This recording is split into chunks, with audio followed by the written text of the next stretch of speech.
Muhajir कौन है? मैं महाजिर हूँ ना, मैंने हिजरत की। महाजिर वो है जो दारुल कुफ्र में रिहाइश पजीर हुआ और इसे अपने अकायद के मुताबिक जिंदगी बसर करने में बड़ी दुश्वारियां पेश आ रही और वो तंग आकर दारुल इस्लाम की तरफ काफिलों की शक्ल में रवाना हो जाए। दारुल इस्लाम इसे कहते हैं जहां मुसलमानों की हुकूमत हो। हिजरत का दिन एक मुकद्दस दिन और एक तारीख है, क्योंकि हुजूर सल्लल्लाहु अलैहि वसल्लम ने जिस दिन से मदीना हिजरत की थी, इसी तारीख से इस्लामी साल यानी सन हिजरी शुरू होता है।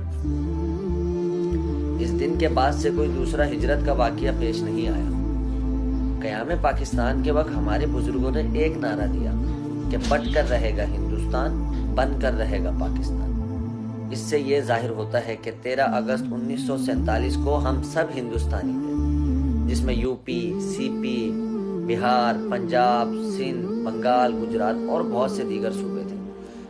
हमारे बड़ों ने भारत में तकसीम की एक तारीख शुरू की हुई थी। इस दबाव में आकर हिंदुस्तान के गवर्नर जनरल लॉर्ड माउंटबेटन ने हिंदुस्तान में रेफरेंडम कराने का ऐलान कर दिया और सारे हिंदुस्तान में इलेक्शन की तैयारियां शुरू हो गई। और कुछ दिनों के बाद रेफरेंडम भी हो गया और इसके नताइज आने के बाद भारत के सियासी रहनुमाओं, जिसमें कांग्रेस और मुस्लिम लीग के चोटी के लीडरों और मुरसाए हिंद ने एक मुश्तरका मीटिंग की, जिसमें कुछ तय पाया। इसके मुताबिक हिंदुस्तान का नक्शा बिछाकर तकसीम की लाइनें डालकर हिंदुस्तान का बंटवारा कर दिया गया। बड़ा हिस्सा हिंदुस्तान और छोटा हिस्सा पाकिस्तान को बना दिया गया।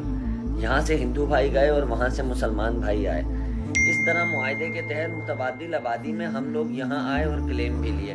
वो अलहदाबाद है, किसी को 2 मरतबा क्लेम मिला, किसी को 1 बार भी नहीं मिला। ये हमारी अंदरूनी इंतजामी खराबियां थी जो आज तक जारी हैं। मशरिकी पंजाब भारत से काफिलों की शक्ल में तेल गाड़ियों, खंजर गाड़ियों और पैदल सफर करके लाहौर तक पहुंचे।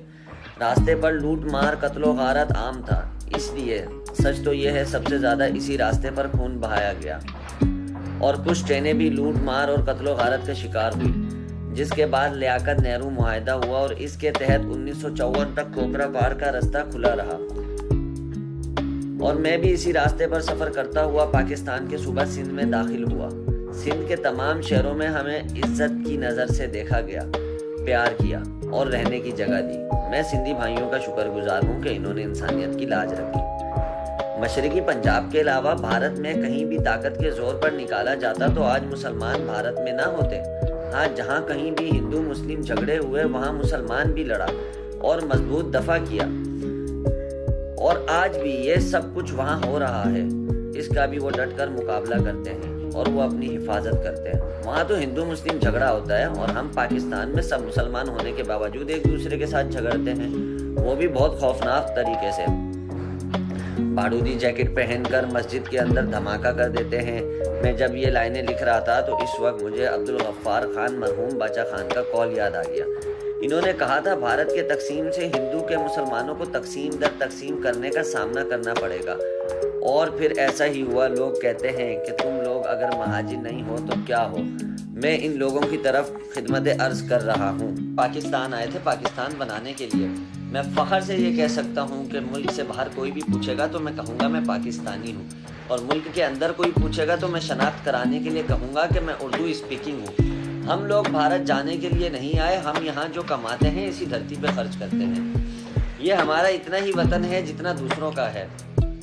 मैं अपने पाकिस्तान भाइयों से गुजारिश करता हूँ कि हमें अब कोई दूसरा नाम ना दिया जाए, जैसा कि माजी में पनागीर, तलियर, मक्कड़, हिंदुस्तानी और अब महाजिर का नाम दिया गया। इन गलतियों को दोहराने से गुरेज करें, वरना इसके नताइज ना हमारे हक में होंगे और ना पाकिस्तानियों के हक में।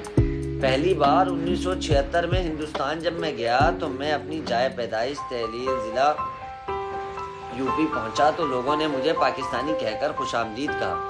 बहुत अच्छा महसूस हुआ। जब रात को बिस्तर पर लेटा कराची का ख्याल आया, क्योंकि इस वक्त कराची में हम लोगों को हिंदुस्तानी कहा जाता था, ये सोचकर शिद्दत से सुइयां चुभने लगी कि जब मैं हिंदुस्तान में मौजूद हूँ तो लोग पाकिस्तानी कहकर पुकारते हैं और पाकिस्तान में जब होता हूँ तो हिंदुस्तानी कहकर पुकारते हैं।